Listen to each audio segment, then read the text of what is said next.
আকাশবাণী আগরতলা। স্থানীয় সংবাদ পড়ছি ইন্দিরা দেব। মুখ্যমন্ত্রী অধ্যাপক ডাক্তার মানিক সাহা গতকাল সচিবালয়ে আয়োজিত টাস্ক মনিটরিং সিস্টেমের এক সভার পৌরোহিত্য করেন। রাজ্যের আইন শৃঙ্খলা পরিস্থিতি, স্বাস্থ্য পরিষেবা, পরিকাঠামো উন্নয়ন ও জনস্বার্থ সংশ্লিষ্ট বিভিন্ন বিষয়ে পর্যালোচনা করা হয়। সভায় মুখ্যমন্ত্রী বিভিন্ন দপ্তরে আধিকারিকদের জনসেবামূলক কাজ আরও দ্রুত, স্বচ্ছভাবে দায়িত্ব নিয়ে করার জন্য নির্দেশ দেন।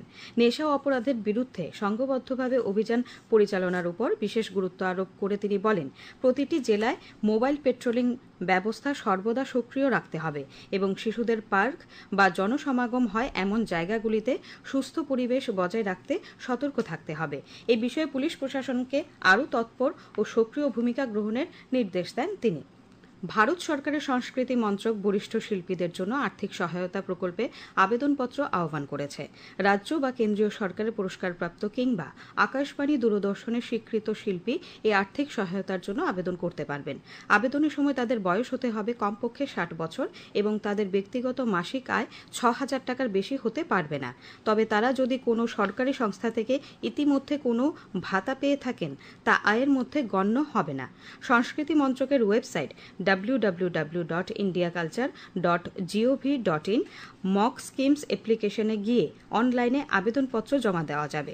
তবে নির্দিষ্ট ফরম্যাটে সেই আবেদনপত্র সংশ্লিষ্ট রাজ্য, কেন্দ্রশাসিত অঞ্চলের কিংবা সংশ্লিষ্ট জোনাল কালচারাল সেন্টারের মাধ্যমে জমা দিতে হবে এবং সেই রাজ্য, কেন্দ্রশাসিত অঞ্চল, জোনাল কালচারাল সেন্টারের সুপারিশ ছাড়া মন্ত্রক আবেদনপত্র অনুমোদনের জন্য বিবেচনা করবে না। প্রধানমন্ত্রী নরেন্দ্র মোদী স্লোভাকিয়া প্রতিপক্ষ রবার্ট ফিকোর সঙ্গে গতকাল ব্রাতিস্লাভায় দ্বিপাক্ষিক বৈঠকে মিলিত হন। এই উপলক্ষে বক্তব্য রাখতে গিয়ে শ্রী ফিকো ভারতের অর্জিত অর্থনৈতিক প্রবৃদ্ধির প্রশংসা করে বলেন, উভয় দেশের মধ্যে গভীর সম্পর্ক রয়েছে। প্রধানমন্ত্রী শ্রী মোদী বলেন, এই সফর ভারতীয় স্লোভাকিয়া সম্পর্ককে আরও গভীর করবে এবং দুই দেশের মধ্যে সহযোগিতার নতুন সুযোগ তৈরি হবে। আলোচনার পর এক যৌথ সাংবাদিক সম্মেলনে প্রধানমন্ত্রী শ্রী মোদী বলেন, ডিজিটাল প্রযুক্তি নিয়ে স্বাক্ষরিত সমঝোতা স্মারকটি দুই দেশের মধ্যে সহযোগিতার নতুন পথ খুলে দেবে। टेक्नोलॉजी हमारी भावी साझेदारी का महत्वपूर्ण स्तंभ है। डिजिटल टेक्नोलॉजी पर आज किए गए एमओयू इसे डिजिटल पब्लिक इंफ्रास्ट्रक्चर में सहयोग की नई संभावनाएं बनेगी। मुझे खुशी है कि स्लोवाकिया की एक यूनिवर्सिटी में एआई के विषय पर इंडिया चेयर स्थापित की जा रही है। এডিসির আসন্ন ভিলেজ কমিটি নির্বাচন নিয়ে আজ সুপ্রিম কোর্টে শুনানির দিন ধার্য রয়েছে। এদিকে ভিলেজ কমিটির নির্বাচনের জন্য গতকাল চূড়ান্ত ভোটার তালিকা প্রকাশ করা হয়েছে। বিভিন্ন ব্লকের রিটার্নিং অফিসারগণ স্বীকৃত রাজনৈতিক দলের প্রতিনিধিদের হাতে চূড়ান্ত ভোটার তালিকার কপি তুলে দেন। ধলাই জেলার জেলাশাসক কার্যালয়ে গতকাল district development coordination and monitoring committee তথা দিশার সভা অনুষ্ঠিত হয়। সাংসদ কৃতি দেবী দেববর্মনের সভাপতিত্বে অনুষ্ঠিত এই দিশা সভায় জেলার বিভিন্ন দপ্তরের অধীনে পরিচালিত জনকল্যাণমূলক প্রকল্পগুলির অগ্রগতি বিস্তারিতভাবে তুলে ধরা হয়। সাংসদ কৃতি দেবী দেববর্মন জেলার সার্বিক উন্নয়নের স্বার্থে বিভিন্ন দপ্তরের আধিকারিকদের জনপ্রতিনিধিদের সঙ্গে সমন্বয় রেখে কাজ করার আহ্বান জানান। তিনি বলেন, প্রশাসন ও জনপ্রতিনিধিদের সম্মিলিত প্রচেষ্টার মাধ্যমে উন্নয়নের ধারাকে আরও গতিশীল ও জনমুখী করে তুলতে হবে।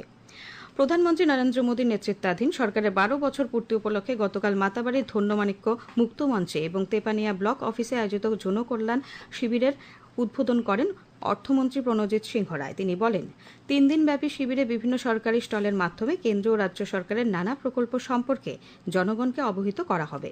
বিভিন্ন প্রকল্পের সুযোগ সুবিধা মানুষের কাছে পৌঁছে দেওয়া হবে। এদিকে গতকাল সাতচাঁদ কমিউনিটি হলে ব্লক ভিত্তিক জনকল্যাণ শিবির অনুষ্ঠিত হয়। শিবিরে বিভিন্ন দপ্তর থেকে সুবিধাভোগীদের সাহায্য করা হয়। 2026 ফুটবল বিশ্বকাপে আন্ডারডগ কেপ ভারতের কাছে হোঁচট খেল বিশ্বকাপের অন্যতম ফেভারিট স্পেন।